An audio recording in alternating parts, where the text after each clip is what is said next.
kali ini kita kedatangan tamu istimewa ya. Bukan udah tiap hari sih dia ikutan gratitude, Dami.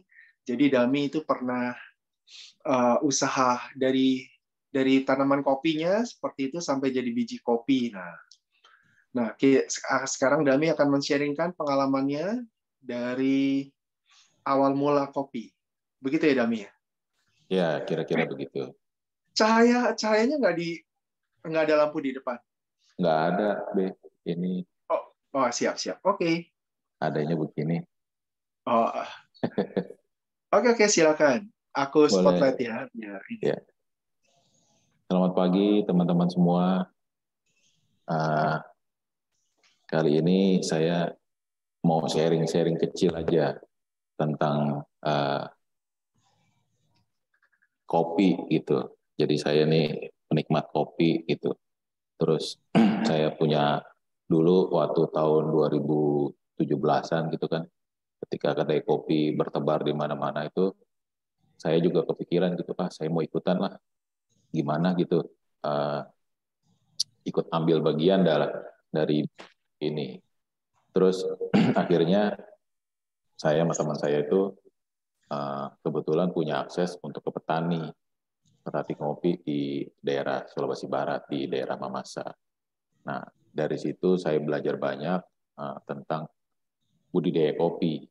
Nah, kali ini saya mau sedikit cerita aja, ya mungkin ceritanya berbeda dengan yang lain, ini lebih santai, mudah-mudahan ini bisa menjadi cerita yang bisa menarik lah. Saya sendiri juga bukan ahli kopi, saya bukan pengamat kopi, cuman mungkin nanti dalam bagaimana saya bercerita, mudah-mudahan dapat yang menginspirasi lah teman-teman. Kenapa kopi ini sangat dinikmati di seluruh dunia, sangat disukai oleh banyak orang di seluruh dunia. Itu mudah-mudahan nanti dapat sedikit pencerahan gitu. Saya izin sharing ya, KB ya. Silakan. Ya. Ya, ini saya cerita. Ini udah kelihatan belum ya? Udah ya? Udah kelihatan. Oke. Jadi judulnya ini saya kasih nama Coffee Journey atau perjalanan sebuah biji kopi. Jadi mulai dari kita nanti cerita dulu sejarahnya sedikit, lalu nanti kita berkembang sampai akhirnya bagaimana kopi itu bisa kita nikmati gitu. Kira-kira seperti itu. Nah, agendanya yang mau kita tampilkan itu pertama itu ada ini agendanya kita hari ini. Apa sih kopi Arabica? Apa itu Robusta? Apa itu yang kedua itu tentang varietas kopi. Nah, ternyata kopi itu jenisnya banyak. Jadi nanti kita bisa tahu sedikit tentang jenis-jenis kopi. Terus dari jenis kopi itu kita ambil biji kopinya. Nah, bagaimana sebuah biji kopi itu diproses. Setelah menjadi biji kopi, apa yang terjadi itu kopi ternyata harus di roasting atau dipanggang ya, atau bahasa mungkin kenalnya disangrai lah kira-kira. Tapi ternyata proses sangrai juga tidak sederhana. Apa yang terjadi di sana nanti kita jelaskan sedikit. Terus setelah itu masuk ke barista. Barista ini istilahnya kalau di kafe-kafe istilahnya yang bikin kopi lah.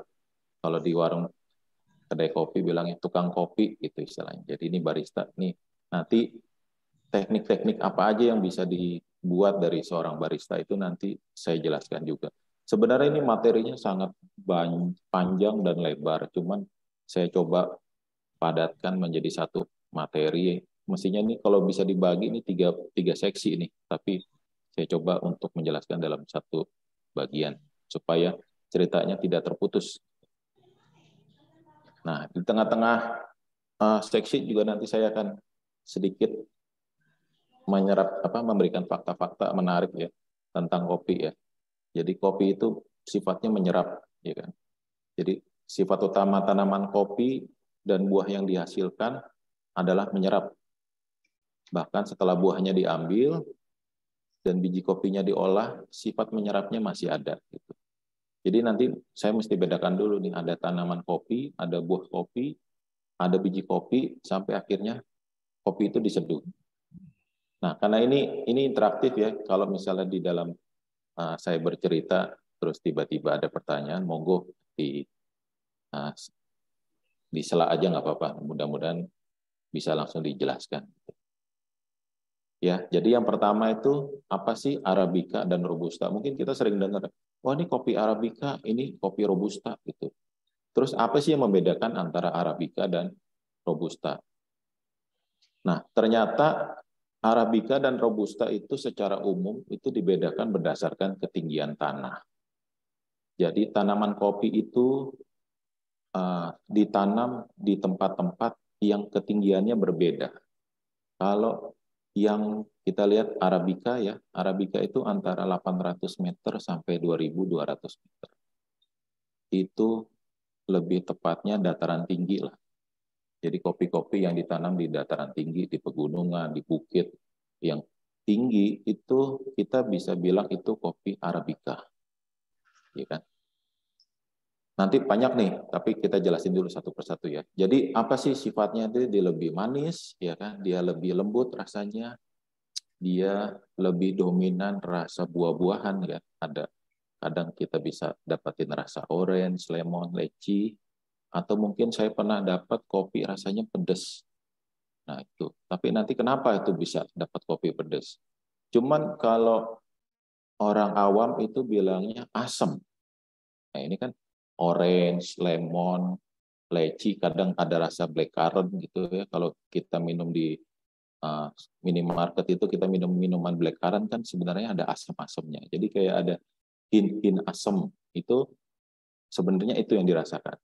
Manis ya kalau kalau dengan teknik tertentu maka manisnya itu bisa dikeluarkan. Tapi nanti itu di bagian terakhir itu tugasnya barista. Lalu ada kopi robusta. Kopi robusta ini ditanam di daerah yang lebih rendah, ya mulai dari 200 meter sampai 900 meter lah, atau di dataran rendah. Itu efeknya apa? Dia tuh rasanya lebih stronger, lebih keras, lebih pahit, yaitu dominan kalau kita ngerasa, kopinya pahit banget. Nah itu kadang kita dapetin rasa itu dari robusta. Nah, apa sih yang menyebabkan kopi itu bisa pahit? Itu sebenarnya karena nutrisinya, ya kan? Jadi kalau kita tahu di atas gunung itu, kalau kita ke pegunungan mungkin di kalau orang Jakarta mungkin ke daerah Lembang ya atau Puncak gitu kan, kita sering temuin tuh di atas bukit itu suka ada lah orang tanam-tanam sayur-sayuran, itu kan kadang-kadang ada stroberi, kadang ada sayur-sayur. Nah, karena tadi di awal saya udah ceritakan bahwa sifat kopi itu menyerap. Nah, kadang-kadang, bukan kadang-kadang, tanaman kopi ini memang menyerap rasa dari tumbuhan sekitar. Jadi dia ini ada perkebunan kopi misalnya. Nah, secara alami tanaman kopi itu akan menyerap nutrisi-nutrisi dari daerah sekitar. Daerah sekitar tuh maksudnya apa? Nggak cuma 100-200 meter, bisa mungkin satu gunung itu, satu desa, satu daerah. Bahkan kalau dominan misalnya kita lihat di Medan itu, kita tahu terkenal akan namanya kopi apa jeruk Medan. Nah, secara umum memang kopi dari daerah Sumatera itu rasanya asam. Itu karena pengaruh dari buah jeruknya itu terserap terserap ke dalam tanaman kopi. Itu dia kadang-kadang bukan kadang-kadang ya. Setiap daerah itu mempunyai rasa yang berbeda. Kalau uh, mungkin sebagian besar teman-teman di sini penikmat kopi, kita tahu bahwa rasa kopi Sumatera dengan rasa kopi Flores, nanti ada rasa kopi Sulawesi, kopi Jawa, kopi Papua, itu rasanya berbeda. Nah, perbedaan itu pertama didapatkan dari ketinggian yang berbeda tadi, Arabica atau Robusta. Yang kedua adalah kandungan apa yang terdapat di dalam uh, kandungan apa yang terdapat di daerah sekitar tanaman kopi itu ditanam. Kalau teman-teman perhatikan, misalnya tadi saya ceritakan kan di Medan itu kopinya rada asam. Sedangkan kalau kita lari ke ujung Indonesia Timur, di Papua, itu dominan itu hutan.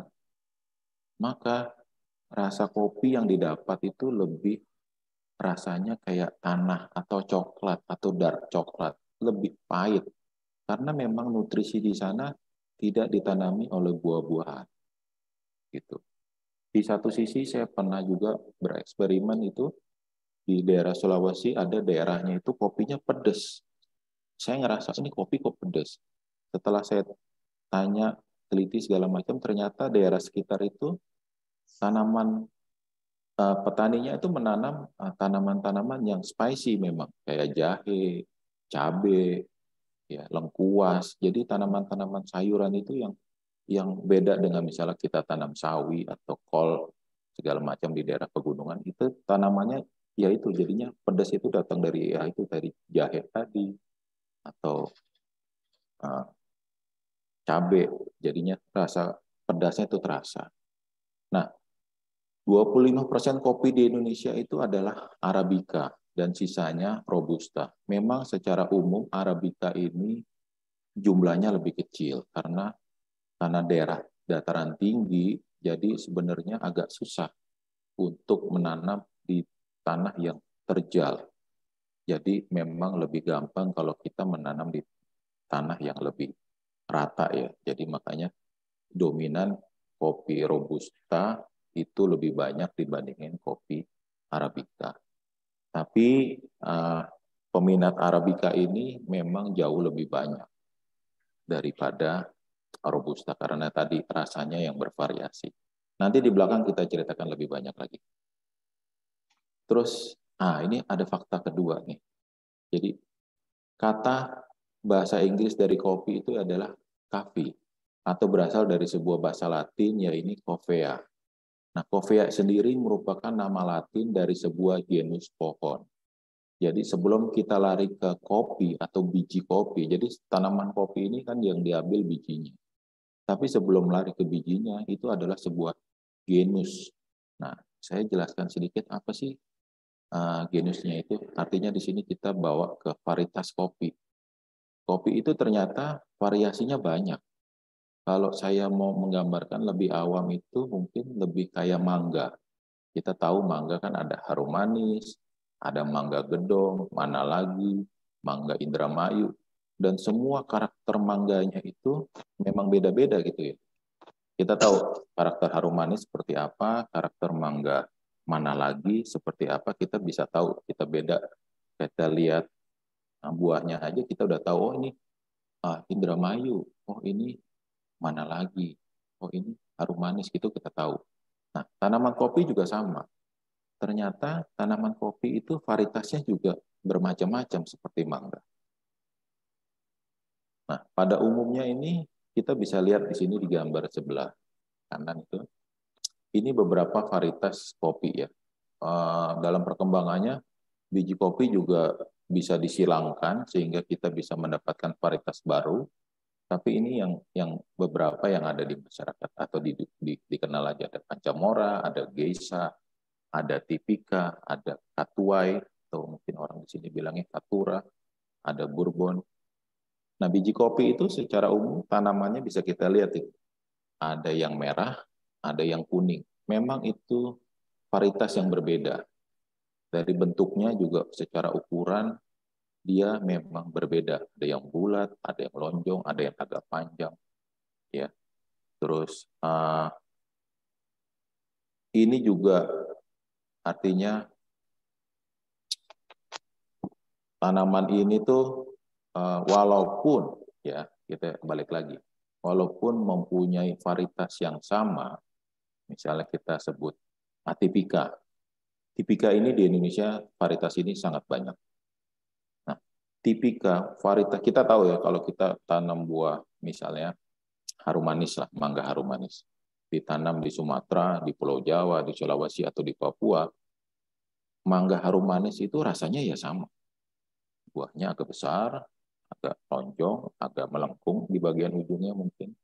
Rasanya manis. Berbeda dengan mana lagi yang ukurannya jauh lebih kecil. Nah, berbeda dengan tanaman kopi. dengan varietas yang sama, jika ditanam di daerah yang berbeda, itu rasanya bisa berbeda. Itu dia kenapa kopi ini unik, ya kan? Orang suka bereksperimen, oh kopi dari mana? Oh dari Brazil, dari daerah uh, Afrika mungkin, atau dari Indonesia. Itu karena berbeda. Jangankan dari luar negeri, di Indonesia aja beda beda provinsi, walaupun masih di pulau yang sama. Misalnya kita tahu kopi Jawa Barat dengan kopi Jawa Timur tuh rasanya berbeda. Karena memang tipikal orang Jawa Barat dengan orang Jawa Timur secara hasil paninya itu beda. Jadi makanya kopi ini juga unik, walaupun dia punya varietas yang berbeda-beda, tapi kalau ditanam di daerah yang berbeda, maka rasanya juga bisa berbeda. Nah, biji kopi ini yang merah ini adalah saat yang tepat untuk dipetik. Jadi awalnya mungkin dia berwarna hijau, begitu merah ini uh, itu saat yang tepat sebenarnya untuk dipetik. Tapi balik lagi karena memang secara rata-rata petani kopi di Indonesia itu masih tradisional dan tingkat kematangan kopi itu berbeda-beda, artinya dalam satu pohon itu kita lihat gambar ini kan merah semua ya, itu mestinya dipetik semua. Tapi kenyataannya tuh merahnya bisa beda-beda, ada yang merah, masih ada yang hijau, ada yang kuning, segala macam. Jadi mungkin kalau balik lagi ke pohon yang hama, esok harinya atau lusa gitu, mungkin butuh waktu. Jadinya ya kadang semua kalau udah merah dipetik aja semuanya. Padahal itu kurang tepat. Yang tepat itu adalah ketika sudah merah seperti ini baru dipetik. Kecuali varietas yang di bawah ya, itu Katura itu dia memang bijinya berwarna kuning. Jadi setelah kuning dipetik. Ya. Jadi ini contoh kopi Arabica. Ini Arabica. Karena kalau Robusta itu biasanya dia tumbuhnya itu nggak langsung berondong gitu ya, satu batang itu tumbuh semua. Tapi kadang ada jaraknya gitu, yang kayak kuning di bawah itu kayak berjarak, dia bergerumbul, terus ada jarak 1 cm, 2 cm, terus buahnya kopinya tumbuh lagi. Nah, beberapa genus kopi yang ada di Indonesia itu misalnya ada Ateng, Bourbon. Ateng ini lucu ya, jadi ini Ateng ini kopi dari sebenarnya istilah orang Indonesia. Kalau kalau dari jenis varietasnya, nama aslinya saya kurang tahu. Ateng ini singkatan dari Aceh Tengah. Jadi memang ini kopi Sumatera. Terus ada Bourbon, ada Tipika, ada Kartika. Nah, Kartika ini juga unik ya. Ini kopi yang dibuat oleh Departemen Pertanian untuk menciptakan varietas baru dari tanaman kopi yang ada. Jadi dikawin silang gitu. Jadi saya sendiri salah satu penggemar Kartika. Ini kalau dapat varietas ini rasanya sangat unik sekali, enak. Tapi memang dia punya kelemahan. Tanaman ini sangat mudah diserang hama ternyata. Tapi kalau hanya beberapa daerah saja yang bisa ditumbuhi tanaman Kartika ini. Jadi kalau misalnya berhasil ditumbuhi, dia akan menghasilkan buah yang lebat, rasanya juga enak. Tapi memang secara penampakan nanti bijinya kurang bagus ya, tapi rasanya enak gitu. Nah, tanaman kopi itu kalau kita lihat ya, itu tadi kan belum, kita masih ngomong tanaman. Nah, ini kita ngomong buahnya. Buah kopi atau cherry kopi itu terdiri dari bagian-bagiannya. Jadi ada kulit kopi, ya kita bayangin ini mangga ini. Jadi ada kulitnya. Di dalam kulitnya ada buahnya. Ini kalau gambar yang kedua, yang tengah itu kan ada antara kopi sampai ke biji, itu kan ada sedikit area yang di bawah kulit kopi. Nah, itu buah kopi. Baru di dalamnya adalah biji kopi.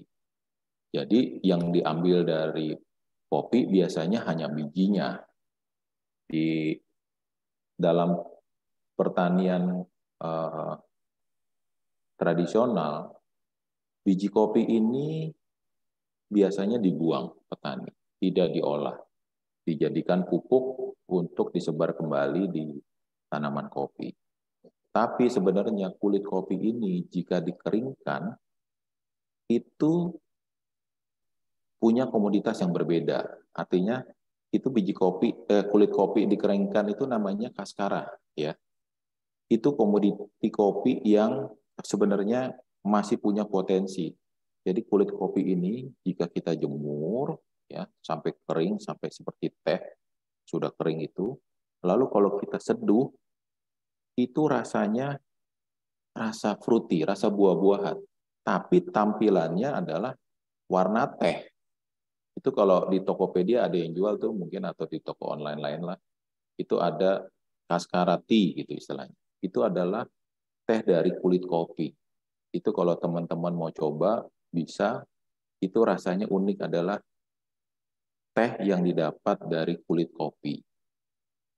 Nah, rasanya buah-buahan, tapi untuk penyeduhannya disarankan jangan terlalu lama, karena semakin lama direndam air panas, maka rasa asamnya semakin terasa, makin keluar ya. Jadi rasanya lebih terlalu asam menurut saya gitu. Jadi memang kita rendam antara 1 menit, 2 menit, terus tiriskan, udah air seduhannya itu diminum, itu rasanya sudah cukup enak. Terus biji kopi ini ternyata dalam pertumbuhannya kadang tidak sempurna. Artinya satu buah ceri kopi ini biasanya terdapat 2 buah biji kopi. Jadi saling berhadapan-hadapan gitu ya. Nah, tapi ada beberapa 2-3% pertumbuhan biji kopi ini nggak sempurna. Ya, kelainan ini kita bilangnya namanya piberi. Itu ada namanya, ada piberi, ada regular kopi. Piberi itu apa sih? Piberi itu dalam satu buah ceri kopi itu bijinya tidak ada 2, tapi menjadi 1. Jadi satu biji kopi itu biasanya kan tadi saya bilang kan, satu buah ceri itu biji kopinya ada 2. Tapi ini bijinya nggak 2, cuma 1. Jadi membulat gitu, seperti bola gitu. Bola rugby ya, bulat gitu. Nah, karena dia bulat dan bijinya tidak dibagi 2, maka nutrisi dari 2 biji kopi ini biasanya menjadi 1 di dalam 1 biji kopi ini. Secara umum memang rasanya lebih kuat nantinya kalau sudah diseduh, karena ada 2 biji kopi yang menjadi 1. Dan secara fisik dia, karena pertumbuhannya tidak sempurna, biasanya secara dimensi ukurannya jauh lebih kecil dibandingin biji kopi yang normal. Fakta yang ketiga, jadi lebah madu menyukai kopi. Ternyata bukan manusia yang menyukai kopi. Riset menunjukkan bahwa lebah madu tertarik pada kafein. Bahkan kafein mempunyai pengaruh positif pada memori jangka panjang lebah madu. Ya, jadi lebah madu itu nggak cuma mengambil dari bunga-bunga yang ada ya. Jadi kalau tadi sebelum menjadi ceri kopi, mungkin tanaman kopi memang berbunga, terus mungkin madunya diambil, itu juga mereka suka. Lanjut ya, tadi kita sudah tahu ada ceri kopi, ada biji kopi. Nah, setelah dipetik, maka biji kopi ini diproses. Nah, dalam memprosesnya itu ada beberapa jenis proses biji kopi. Yang pertama kita kenalnya full wash atau dicuci bersih. Itu artinya apa? Setelah tadi ceri kopinya dipanen, lalu dikupas kulitnya, buahnya dibersihkan, sehingga hanya kita dapatkan bijinya saja. Nah, itu proses full wash atau dicuci bersih. Jadi biji kopinya didapat dengan membersihkan semua unsur-unsur buah kopi, yang diambil hanya biji kopinya saja. Lalu ada semi wash. Semi wash itu juga sama, mirip-mirip, cuman dalam pencuciannya nggak sampai bersih. ada sedikit buah-buahan yang tertinggal, kadang-kadang pengupasannya tidak sempurna. Gitu. Nah, ini secara tidak langsung karena tadi sifat kopi menyerap, maka nutrisi yang tertinggal di dalam yang masih menempel pada biji kopi ini secara tidak langsung masih terserap ke dalam biji kopinya.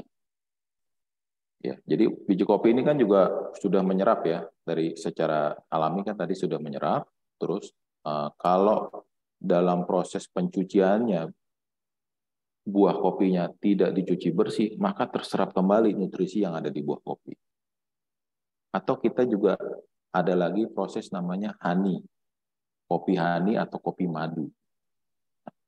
Ini sebenarnya proses di mana ketika tadi kita lihat ada cherry kopi, ya, yang dikupas itu hanya kulitnya saja, tapi buah kopinya dan biji kopinya dibiarkan tertinggal di sana lalu dijemur. Jadi ya setelah dicuci bersih tadi kan kita tetap harus jemur biji kopinya ya, karena memang kita harus mendapatkan kelembapan yang cukup sebelum nanti kopinya diolah.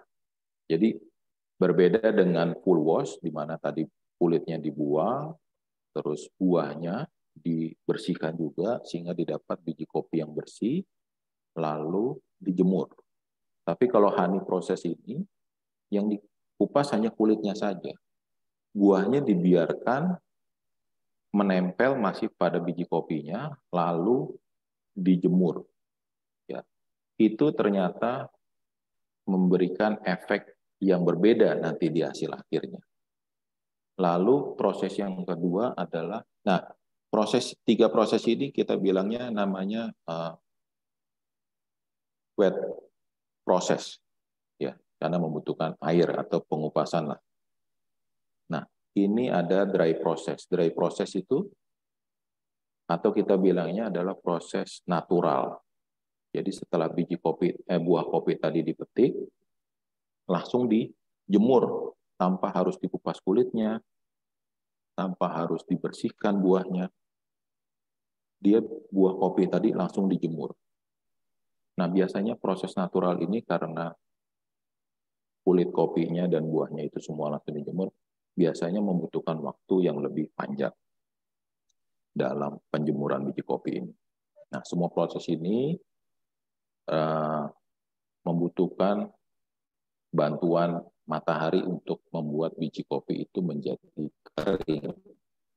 Nah, pengeringannya itu macam-macam. Ada yang buatan, artinya kadang dibuat greenhouse atau menggunakan matahari secara langsung. Prosesnya antara sebulan sampai 6 bulan, tergantung tingkat pencahayaan matahari. Nah, ini kita Dirimu waktu itu melakukan prosesnya kayak begini juga? Iya, waktu saya menggunakan proses yang full wash. Proses full wash, karena secara proses sebenarnya ini lebih cepat. Secara proses, karena sudah bersih, biji kopi lebih cepat kering. Jadi lebih cepat bisa dijual, menurut saya begitu.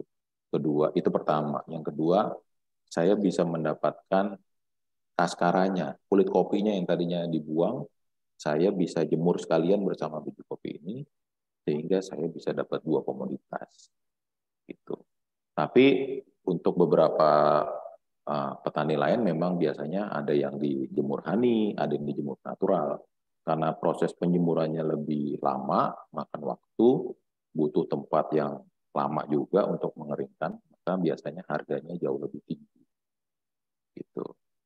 Tapi karena dulu saya ingin perputarannya cepat, maka saya belum masuk ke honey dan natural karena penyimpanan yang lebih lama itu ya otomatis biayanya jauh lebih besar. Terus kalau biayanya besar di awal, otomatis nanti secara daya jual juga lebih mahal. Nah, dulu karena zaman tahun 2017 itu kita mau berlomba-lomba cepat-cepatan jual biji kopi, ya kan, memperkenalkan daerah sekitar, maka ya saya putuskan untuk mengambil yang proses full wash saja. Karena rasanya beda ini nanti. Ya, proses honey, proses natural ini beda. Dan nggak semua orang suka. Dan penyajiannya juga teknik-teknik tertentu aja, nggak semua teknik bisa dipakai. Kalau enggak nanti rasa flavor asli dari daerah tersebut bisa hilang. Nah ini beberapa jenis, beberapa proses ya tadi ya yang dilakukan gitu. Penjemurannya itu bisa secara alami, langsung disiapkan wadah, lalu dijemur. Nah, kalau saya sendiri menggunakan greenhouse itu atau gambar yang kedua. Greenhouse itu jadi kita buat rumah, bangunan kecil lah ya, dari bambu waktu itu, terus kita jemur. Berbeda dengan kalau gabah kan bisa di lapangan gitu ya. Tapi kalau itu kan gabah itu biasanya ditaruh di lapangan atau di jalan, terus dijemur begitu saja. Nah, karena ini kopi yang saya olah dulu adalah kopi Arabica, dan itu didapat di daerah yang dataran tinggi, kenyataannya kalau saya langsung jemur itu, siang hari itu prosesnya panas, iya benar panas.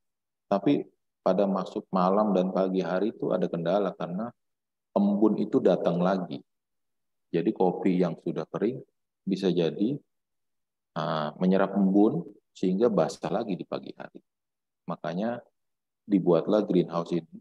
Sebenarnya tujuannya untuk mengurangi proses embun-embun di pagi hari sehingga kopinya yang sudah kering tidak terlalu basah atau tetap dalam kondisi kering ketika melewati pagi hari.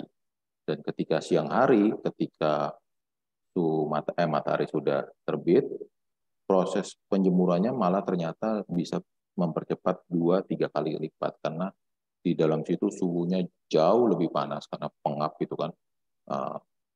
Udaranya tidak ada angin dingin juga tidak berembus, panasnya tersimpan jadi lebih cepat terserap.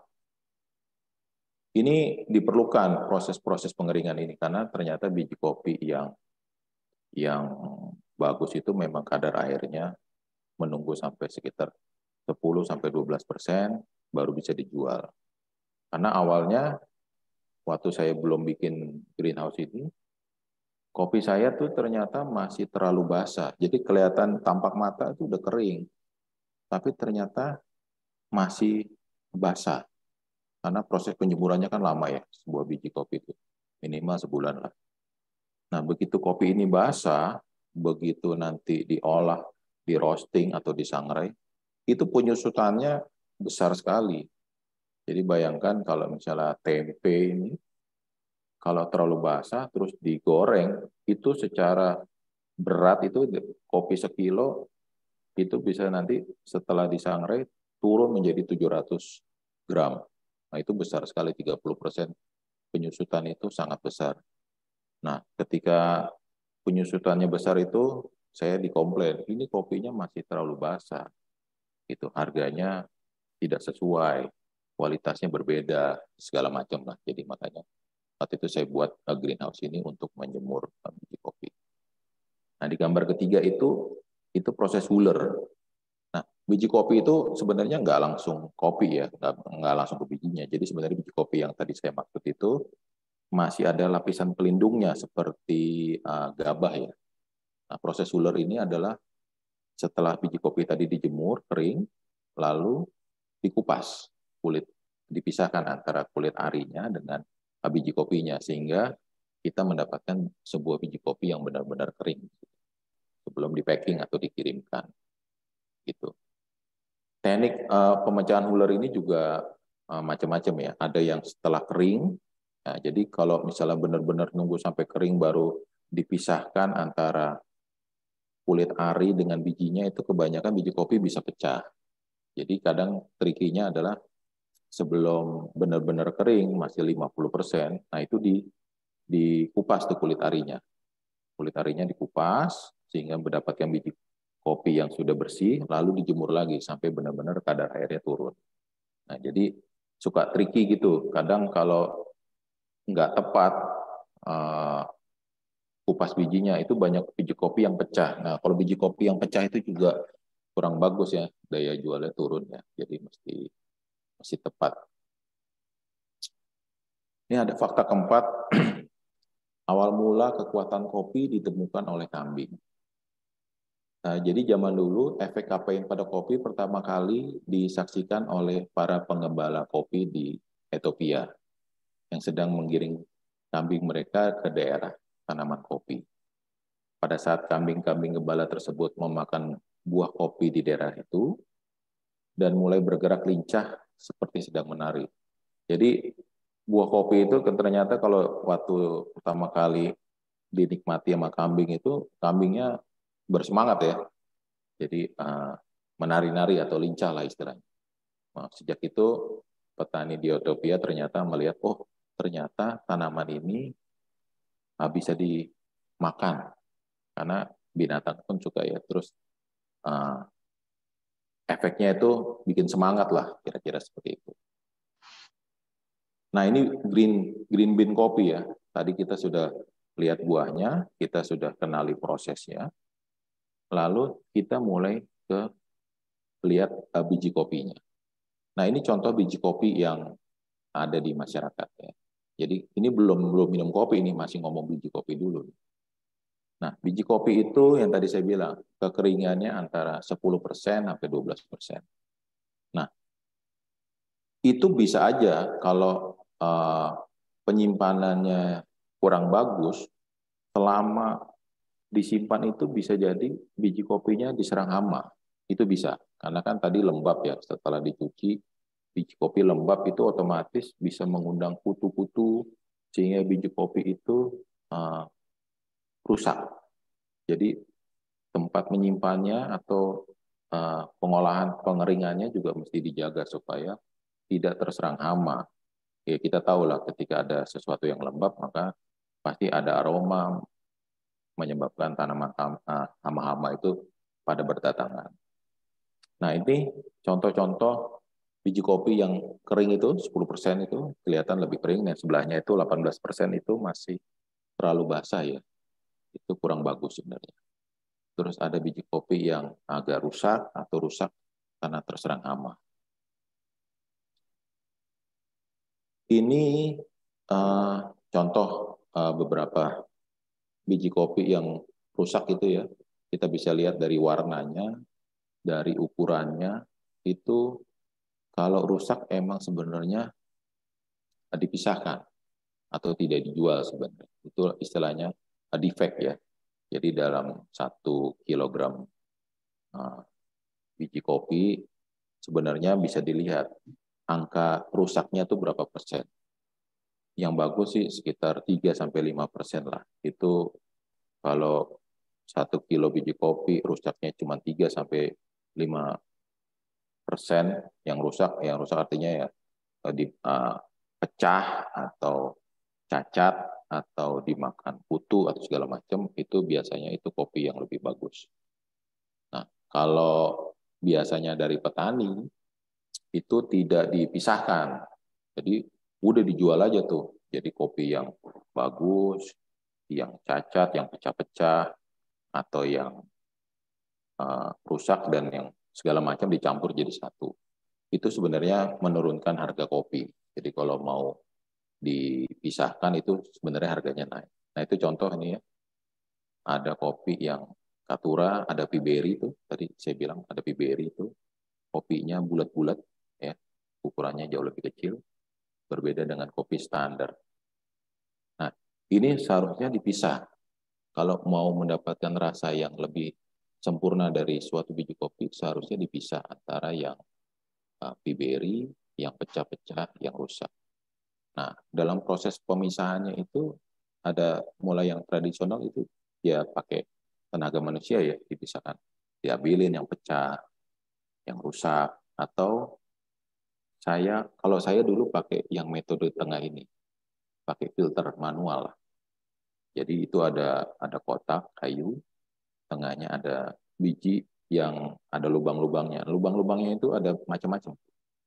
Ada ukuran yang gede, yang kecil. Jadi secara umum itu saya pisahkan mana yang nanti didapatkan biji kopi yang ukurannya sejenis, ya kan? Kalau dia kecil otomatis dia akan jatuh ke bawah yang tidak bisa masuk lubang, maka dia dianggap cukup besar. Nah, kalau cukup besar itu berarti nanti kan kita dapat tuh ukuran yang besar terpisah dengan yang kecil. Yang kecil terpisah dengan yang rusak. Nah, itu secara umum bisa meningkatkan harga jual. Nah, itu tapi tetap masih manual ya, kita menggunakan tangan, kita ayak gitu. Atau menggunakan, kalau modern itu gambar yang sebelah kanan itu sudah pakai mesin, diayak secara otomatis, jadi dipisahkan mana yang biji kopi berdasarkan ukurannya. Jadi memang penting untuk, sebenarnya penting untuk memisahkan biji kopi yang ukurannya sama. Ya, kalau kita dapat ukurannya sama, dominan, ya, itu nanti hasilnya juga akan berbeda. Itu nanti saya jelaskan di belakang. Ada fakta ketiga nih. Kata espresso berasal dari bahasa Italia yang berarti diekspresikan atau dipaksa keluar. Maka espresso itu adalah kopi yang dibuat dengan cara memaksakan air yang sangat panas di bawah tekanan yang tinggi melalui kopi yang digiling halus. Jadi kalau kita minum espresso itu adalah kopi yang benar-benar dipres, gitu. Dipres, ya tingkat kepresisiannya itu dibutuhkan keterampilan memang untuk bisa mendapatkan kopi yang diseduh secara dalam waktu 20-30 detik. Nah, kita masuk ke topik berikutnya adalah roastery. Roastery ini adalah bagaimana sebuah biji kopi ini dimasak. Ya, tadi kita sudah tahu, ketika kita dapat biji kopi yang sudah sejenis, maka mulailah kopi itu disangrai atau di roastery atau di roasting. Ya. Nah, jenis roastingnya juga beda ya. Ada yang light roast, ada yang medium, ada yang dark, ada yang Vienna atau espresso. Ini kalau secara umum saya menjelaskan ke orang mungkin lebih gampangnya kayak tempe ya. Tempe itu kan kayak ini, bayangkan aja biji kopi ini adalah kacang kedelai. Jadi kalau di light roast atau di sangrainya halus itu kayak bikin mendoan gitu. Jadi tempe itu kan kalau dibikin mendoan kan gorengnya sebentar aja gitu. Terus ada medium itu mungkin istilahnya tempe goreng, ya kan? Terus ada dark roast itu kayak keripik tempe, gitu. Terus ada Vienna roast atau espresso itu kayak tempe gosong. Jadi kira-kira begitulah. Karena berbeda cara masaknya, maka rasa yang dihasilkan juga beda. Ini yang mau saya jelaskan di teknik roastery.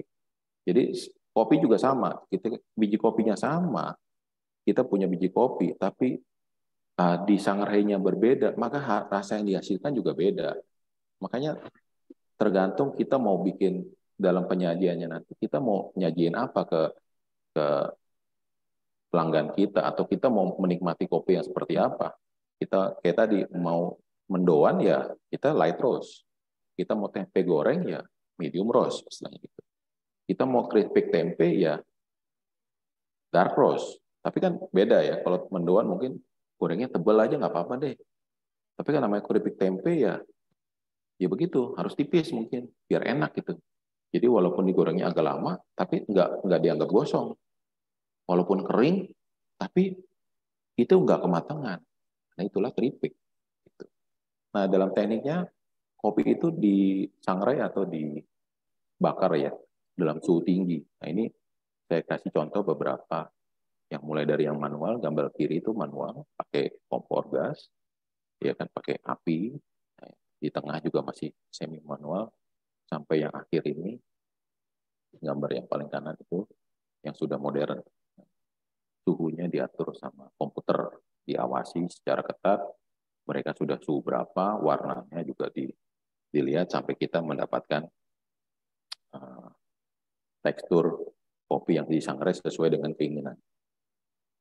Biasanya menentukan ini kedai kopinya atau penikmat kopinya. Kalau misalnya kedai kopi, oh saya mau dibikin yang dark roast, terus ada yang medium roast, karena nanti Kalau uh, salah roasting, otomatis rasa yang dihasilkan juga berbeda. Jadi kan kalau kita punya kedai gitu, kita jual tempe mendoan gitu. Tiba-tiba yang dikasih keripik tempe kan orang pasti protes ya kan.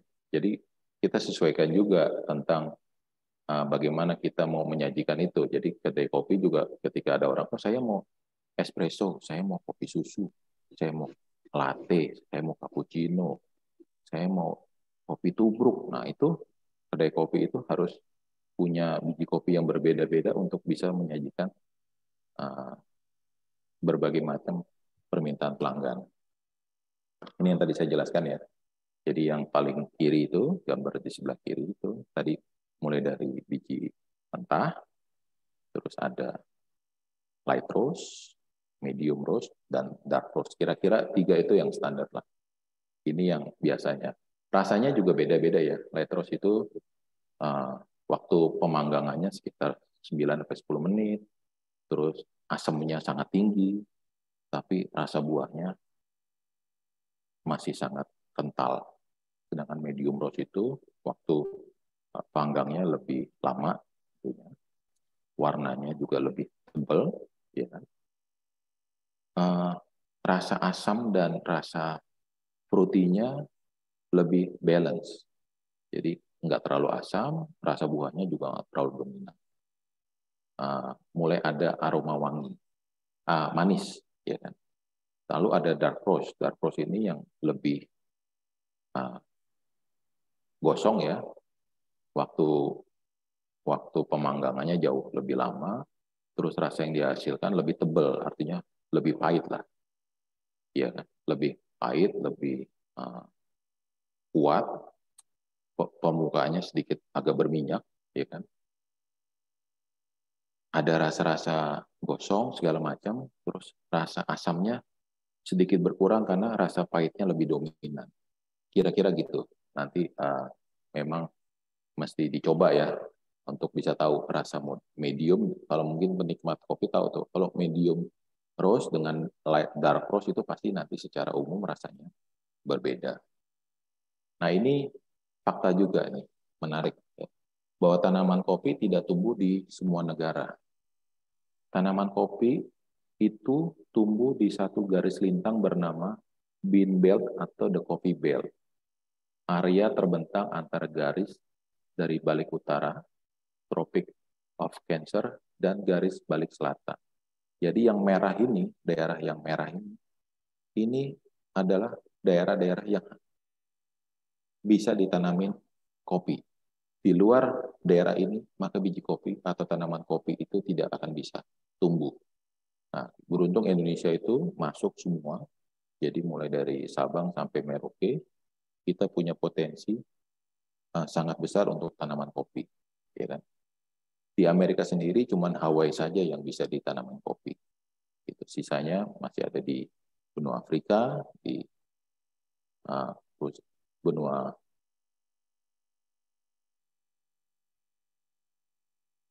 ya kita bisa lihat ya itu gambarnya tuh ada di Sudan, Ethiopia, Kenya, gitu. Kira-kira seperti itu. Jadi nggak semua daerah ternyata bisa ditanami kopi. Padahal semua masyarakat di dunia suka kopi. Itu dia kenapa kopi ini menjadi salah satu komoditas yang disukai dan dicari banyak orang. Nah, kita mulai masuk ke barista atau penyeduhan kopi. Ya, kita tadi sudah lihat ya bagaimana kopi dipanggang. Terus sekarang tinggal bagaimana penyajiannya nih.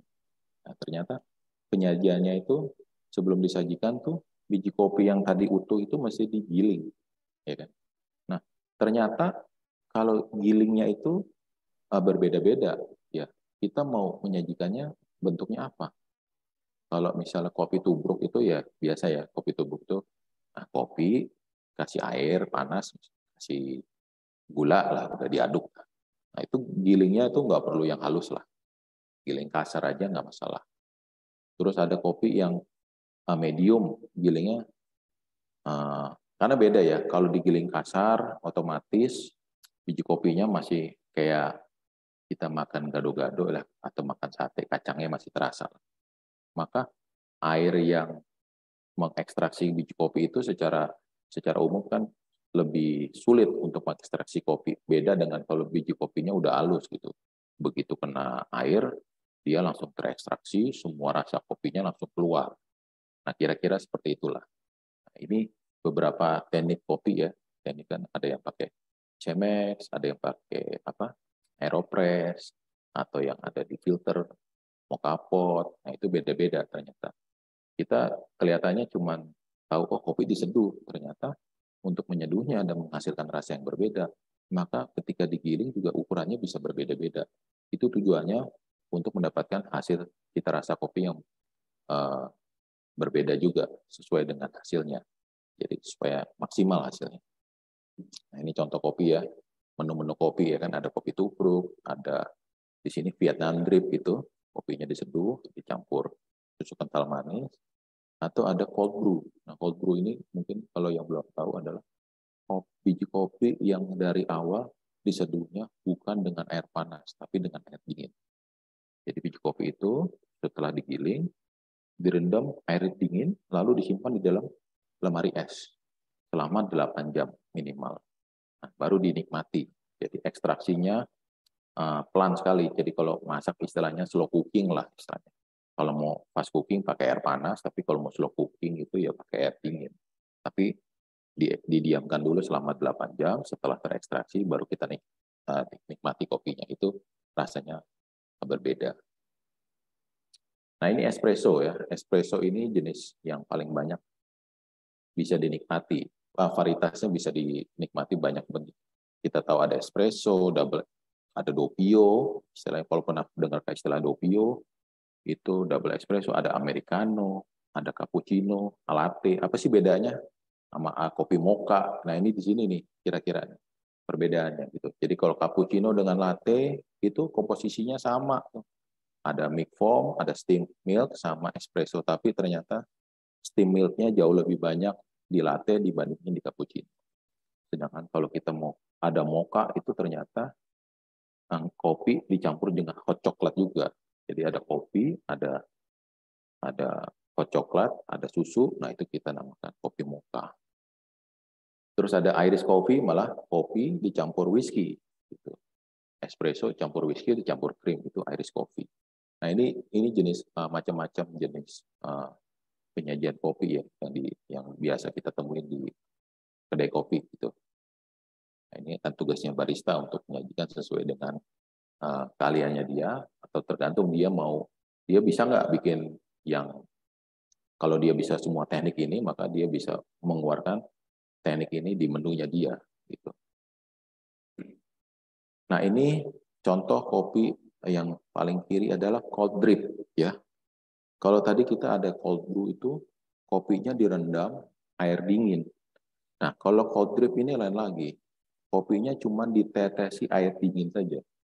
Jadi itu di atasnya es batu, di tengahnya biji kopi, nanti es batunya mencair, biji kopinya netes gitu tuh selama 12 jam. Nanti diatur gimana caranya, jumlah tetesannya adalah selama 12 jam menghasilkan kopi 1 liter. Nah, gitu. Jadi tetesannya diatur tuh. Mungkin jatuhnya setiap 3 detik atau 5 detik gitu. Tetes. Nah, maka biji kopi tadi kan menjadi basah ya, terekstraksi oleh air dingin. Nah, itu berbeda ketika kopinya direndam air dingin. Nah, ternyata dengan teknik yang berbeda seperti ini, rasa kopi juga bisa berbeda. Gitu. Yang tengah ini pakai teknik filter ya. Jadi kopinya disaring. Jadi tidak beda dengan kopi tubruk, itu disaring dulu, baru nanti dihasilkan air kopi yang tanpa ampas. Nah, yang ini gambar terakhir yang di kanan ini adalah gambar kaskara tadi. Kalau saya ingat di depan tadi saya bilang ada kulit kopi. Nah, ini kaskara. Jadi kulit kopi direndam atau diseduh pakai air hangat, bisa juga pakai air dingin, ya. Itu setelah didapatkan nanti rasa teh, bukan rasa teh, karena ini bukan teh. Jadi warnanya teh, tapi setelah diminum itu rasa buah-buahan, itu kayak fruity gitu istilahnya. Nah, ini kaskara ini. Kalau teman-teman di sini tertarik untuk mencoba bisa cek toko online, bisa dicoba untuk menyeduhkan kopi Kaskara. Nah, kira-kira seperti itu ya. Jadi buat teman-teman di sini sudah ngopi belum hari ini? Kalau belum ngopi, tadi saya sudah ceritakan sedikit beberapa jenis kopi, apa maksudnya mau disajikan seperti apa? Mau espresso atau mau pakai cold drip, cold brew, ya boleh mulai dicoba kopinya. Ya, kira-kira begitu sedikit sharing yang bisa saya sampaikan hari ini. Terima kasih semuanya. Wih, keren. Lengkap banget. Keren. Keren, Presentasi keren anak banget. kuliah nih. Presentasi yang kuliah nih. Lengkap, Wah, ya? keren banget tuh. Dosen. Keren. Boleh nanya nggak nih? Mau nanya dulu dari Boleh, tadi. boleh, Cel. boleh, Bu. Kita Boleh, Bu. kalau Silakan. white terpaku. Kalau white coffee apa tuh? Kan ada white coffee juga. Apa memang bijinya juga putih? Kayaknya enggak ya. Enggak ada tadi kopi putih gitu warnanya. Enggak, itu istilah aja saya kurang tahu juga. Tapi kan pada dasarnya biji kopi itu ya disangrai lah. Pasti warnanya hitam. Mungkin white coffee itu antara kopi dengan susu mungkin ya. Jadi ya kan ada tuh white coffee luwak misalnya gitu ya. Iya, merek betul. nih, sorry. Nah, itu Nggak kan apa-apa. ada white coffee. Saya kurang tahu juga ya, tapi secara umum sih tidak ada kopi putih. Jadi mungkin bayangan saya white coffee ya, kalau kita lihat bentuknya ya kopi dengan susu kan sebenarnya. Jadi istilahnya bagaimana susu dikombinasi dengan lebih ke warnanya lebih ke enggak hitam ya, maksudnya. Iya, ya betul. Coffee latte juga kan ada milknya ya. Gitu. Betul. Karena saya paling suka tuh kalau kemana-mana coffee latte gitu. Jadi ya baru ingat tadi kok ada white coffee gitu. Tadi ada juga kan, misalnya tadi sebut kopi luwak, ya itu ekstraksinya biji kopi kan, luwak itu kan hewan alami ya, dia tinggal di hutan ya, secara alami ya. Nah dia tuh makanin buah kopi yang sudah matang itu. Jadi kayak istilahnya kelelawar atau kalong itu kan, ketika lihat ada pohon mangga, itu kan dia cuma makan yang sudah matang, yang belum matang dia nggak makan. Sama nih luwak juga agak unik nih, ternyata dia hanya makan biji kopi yang matang saja. Nah, karena dia suka rasa buahnya, nah biji kopi ini kan keras sekali, makanya secara alami bijinya itu diolah di dalam tubuhnya dia. Beda dengan tadi ya dicuci pakai full wash atau dijemur gitu. Nah biji kopi itu ternyata keluar dari kotorannya dia yang sudah bersih. Nah ternyata setelah, karena tadi balik lagi biji kopi itu kan kayak gabah, ada kulit arinya. Nah setelah dicuci, nah kulit arinya dibuang, dibersihkan. Nah ternyata rasa kopi luwak ini juga sangat berbeda dengan proses-proses yang lain. Itu dia kenapa kopi luwak juga salah satu yang dinikmati lah. Jadi berbeda memang prosesnya, karena dia secara alami diproses di dalam perut hewan itu. Kira-kira seperti itu, Bu. Jadi bukan, seingat saya pernah dulu ada juga penjelasan dari salah seorang yang ya mungkin sama ya sama Pak Dami juga, mengenai kopi-kopi ini gitu, tapi di Bandung ya. Dan beliau bilang kalau yang white coffee itu bisa jadi juga si kopinya itu memang sama nggak tahu baristanya, nggak tahu apanya gitu. Sengaja atasnya memang mereka udah kasih powder ya, semacam powder atau susu atau apa supaya warnanya jadi putih. Jadi pada waktu proses jadi bubuknya juga putih gitu. Tapi ya nggak tahu bener apa enggak gitu. Iya, saya juga takut salah ngomong ya kan, kayak misalnya kan kita tahu susu sapi itu kan secara alami kita tahu dia cair. Tapi kan pertanyaannya apakah susu bubuk itu dibilang susu? Karena gimana merubah dari cair menjadi bubuk? Ya itu pasti ada proses-proses di sana. Tapi sebenarnya secara umum khasiatnya samalah gitu. Oke. Ya, thank you buat penjelasan hari ini. Lebih paham Robusta sama Arabica karena memang ada kopi tertentu kan yang kadang juga bikin asam lambung jadi naik ya. Betul. Sebenarnya kalau asamnya dikurangin itu ekstraksinya dipercepat aja, Bu. Jadi mungkin seduhnya itu nggak usah lama-lama. Jadi kalau misalnya bikin kopi tubruk itu, kalau kopi dicampur air, diaduk kan biasanya didiemin aja tuh kopinya sampai sampai airnya dingin baru diminum. Nah itu sebenarnya selama proses air panas itu menjadi dingin, itu kopi terekstraksi terus, asamnya keluar terus, pahitnya keluar terus. Nah bagaimana kita ngurangin asamnya itu ya, salah satunya setelah diseduh, udah ditiriskan, pisahkan aja. Atau tadi, kalau kita tahu kita mengurangi asamnya, kita jangan pilih kopi yang medium. Kita pilih kopi yang secara di roastingnya lebih gelap atau dark roasting, karena di situ dominan pahitnya. Rasa asamnya lebih berkurang. Tapi balik lagi, ketika rasa asamnya berkurang, apakah kita mau pahitnya, kan gitu. Makanya mungkin ini saya bilang tadi kan ini 3 sesi yang berbeda mesinnya itu. Nah, itu lebih dalam sebenarnya dijelaskan di teknik barista untuk bagaimana mengeluarkan rasa kopi yang tidak terlalu asam tapi tidak terlalu pahit. Metode apa yang paling tepat digunakan itu biasanya barista lebih tahu lah. Dirimu sampai waktu itu sampai ngerosting, ngebantu sampai ngerosting? Enggak. Jadi diriku itu kan sebenarnya saya kan cuman jual biji kopi ya. Tapi dalam perkembangannya saya juga ketemu sama pedagang biji kopi itu juga banyak gitu. Terus bagaimana menjual biji kopi yang berkualitas? Ternyata ya itu saya tahu. Kopi itu kalau di roasting, ya kan, setelah biji kopi kan pasti nanti di roasting dulu.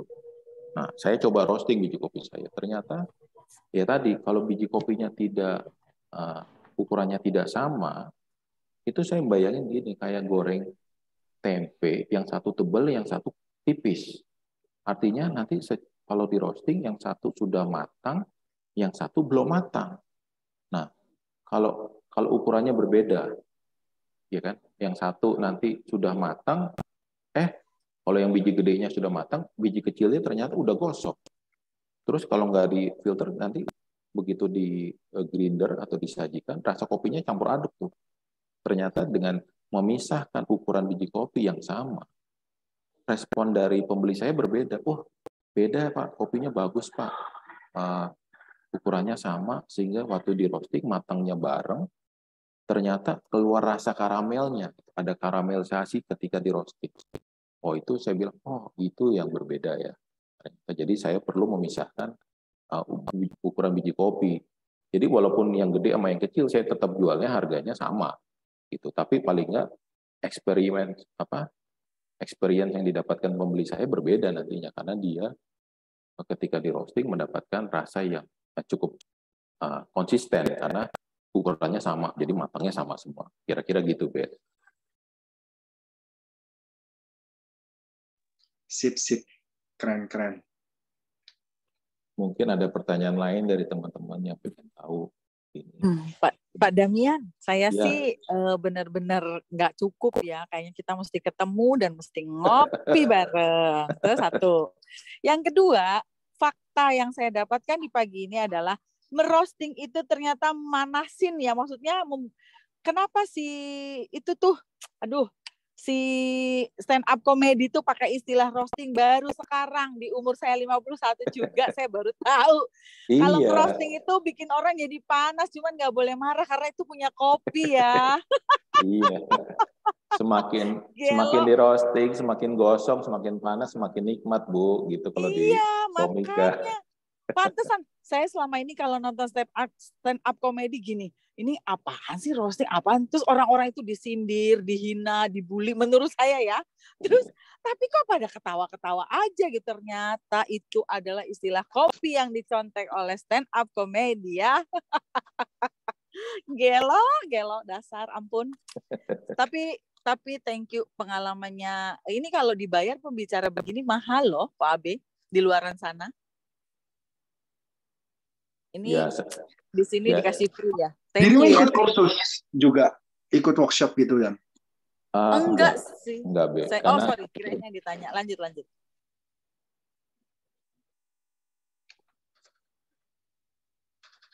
Suaranya mati, Dam. Kok nggak kedengeran?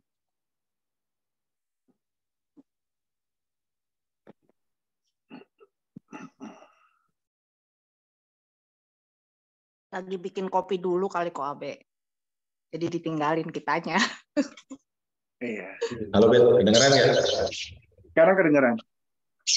Ini bergema nggak kalau begini? Agak Dikit sih, tapi bergema sih masih kalau di saya. dikit sih, tapi masih kedengaran kok. Masih oke. Iya. Kalau ikut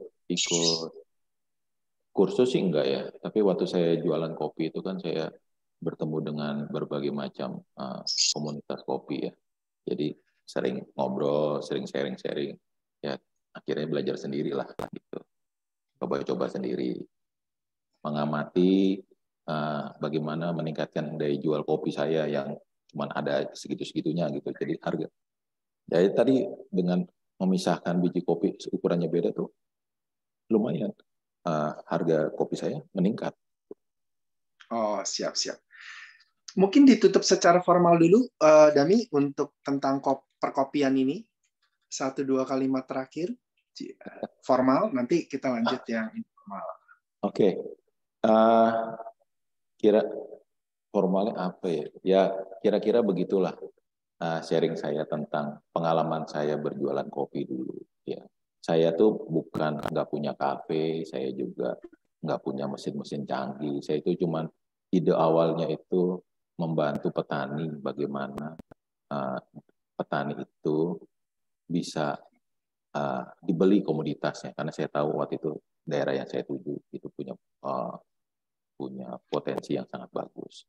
Tapi balik lagi, kopi ini memang setelah saya pelajari dan mungkin saya sharingkan ke teman-teman di sini, prosesnya panjang sekali untuk menghasilkan sebuah kopi nikmat yang kita bisa nikmati. Mungkin itu juga kenapa saya mau sharing di Gratitude ini, karena juga saya merasa untuk mencapai sebuah kesuksesan ternyata prosesnya banyak gitu. Nah di sini kan juga kita berproses ya, kita di sini saling sharing, saling bagi pengalaman. Nah ini kira-kira yang bisa saya sharing lah pengalaman saya sebelum akhirnya kita bisa menikmati sebuah secangkir kopi nikmat gitu. Oke. Thank you. Nah, nanti kapan-kapan kita ngopi bareng ya dengan Dami ya. Iya, terima kasih, Be.